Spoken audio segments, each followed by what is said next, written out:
Assalamualaikum warahmatullahi wabarakatuh. Kami dari kelompok 8 yang beranggotakan saya, Ferly Solihanisa Rahma, dan Mega Ayu Julianti. Di sini kita akan mengadakan sesi tanya-jawab bersama kelompok 5, yaitu Nilam Rifanda Yuvania dan Imam Aziz. Kepada kelompok 5, kami persilahkan untuk menyebutkan pertanyaannya. Baik, untuk pertanyaan adalah enkripsi adalah sebuah proses yang mengubah suatu data menjadi kode yang tidak bisa dimengerti atau tidak bisa terbaca. Terus bagaimana jika kita ingin membaca data itu kembali? Nomor 2, apa kelebihan dari menggunakan enkripsi pada preservasi digital? Pertanyaan ketiga, bagaimana cara kita membedakan model enkripsi simetris dan asimetris? Baik, yang selanjutnya saya akan melanjutkan pertanyaan. Dan enkripsi sendiri kan pesan tidak bisa dibaca ulang. Bila penerima terus solusi seperti apa digunakan oleh penerima.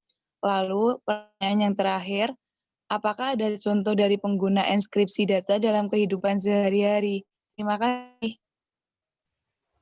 Baik, di sini saya akan menjawab pertanyaan dari nomor 1 dulu, yaitu enkripsi adalah sebuah proses yang mengubah suatu data menjadi kode yang tidak bisa dimengerti atau tidak bisa terbaca. Lalu bagaimana jika kita ingin membaca data itu kembali? Jadi gini cara kita untuk mengembalikan data agar data bisa dibaca kembali, itu dilakukan proses deskripsi. Proses deskripsi ini adalah proses untuk mengubah ciphertext atau teks yang tadinya masih terkunci menjadi teks plain text atau teks yang bisa dibaca. Untuk pertanyaan kedua akan dijawab rekan saya Mega Ayu. Kepada Mega saya persilahkan. Terima kasih, Ferlis. Saya akan menjawab pertanyaan nomor 2. Apa kelebihan dari menggunakan enkripsi pada preservasi digital? Kelebihannya yaitu yang pertama, kerahasiaan dari suatu data informasi akan terjamin keamanannya. Kedua, menanggulangi penyadapan telepon dan email. Yang ketiga, menjamin keaslian pada sebuah data informasi. Yang keempat, untuk digital. Yang terakhir, untuk digital signature. Digital signature adalah menambahkan suatu baris statement pada suatu elektronik copy dan mengenkripsi statement tersebut dengan kunci yang kita miliki dan hanya pihak yang memiliki kunci deskripsinya saja yang bisa membukanya. Untuk pertanyaan selanjutnya akan dijawab oleh saya. Ferlis. Baik, untuk pertanyaan yang nomor 3 yaitu bagaimana cara kita membedakan model enkripsi simetris dan model enkripsi asimetris. Perbedaan antara model enkripsi simetris dan asimetris ini terletak pada kunci yang digunakan untuk proses enkripsi dan deskripsi. Pada kunci simetris, proses enkripsi dan deskripsi hanya menggunakan kunci yang sama, sedangkan untuk model asimetris, proses enkripsi dan deskripsi menggunakan kunci yang berbeda, yaitu kunci publik yang digunakan untuk proses enkripsi, sedangkan yang digunakan untuk proses deskripsi yaitu menggunakan kunci privat. Untuk pertanyaan keempat akan dijawab oleh Mega. Pertanyaan keempat, dari kerugian enkripsi sendiri, pesan tidak bisa dibaca ulang bila penerima kehilangan kunci. Solusi seperti apa yang harus digunakan oleh penerima? Jika tidak bisa membuka pesan karena kehilangan atau yang harus dilakukan oleh penerima pesan tersebut adalah bertanya kembali kepada pembuat sebelumnya membuat kunci enkripsi dari pesan tersebut. Namun, jika yang kehilangan kuncinya adalah pembuat enkripsi, maka sangat memungkinkan tidak akan bisa memulihkan data yang dienkripsi.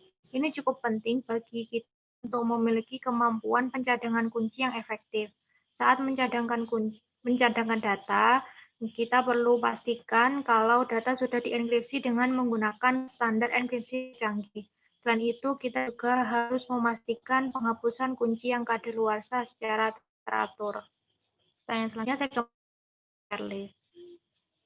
Baik, terima kasih Mega. Di sini saya akan menjawab pertanyaan terakhir, yaitu pertanyaan nomor 5.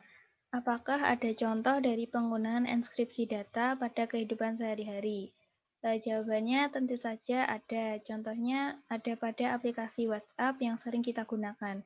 Karena dalam aplikasi tersebut terdapat opsi enskripsi yang dinamakan enskripsi end-to-end yang disediakan oleh aplikasi tersebut. Ketika dienskripsi secara end-to-end ini, pesan, foto, video, pesan suara, dokumen, pembaharuan status, dan panggilan akan diamankan agar tidak jatuh kepada tangan yang salah. Jadi, enskripsi data ini digunakan oleh WhatsApp untuk menjaga keamanan data-data yang dimiliki kita agar tidak jatuh kepada tangan yang salah. Mungkin segitu saja yang bisa kelompok 8 sampaikan. Bagaimana untuk kelompok 5? Apakah sudah cukup jawabannya? Baik, terima kasih atas jawaban-jawabannya. Kami sudah merasa puas dari kelima pertanyaan tadi. Terima kasih kelompok 8.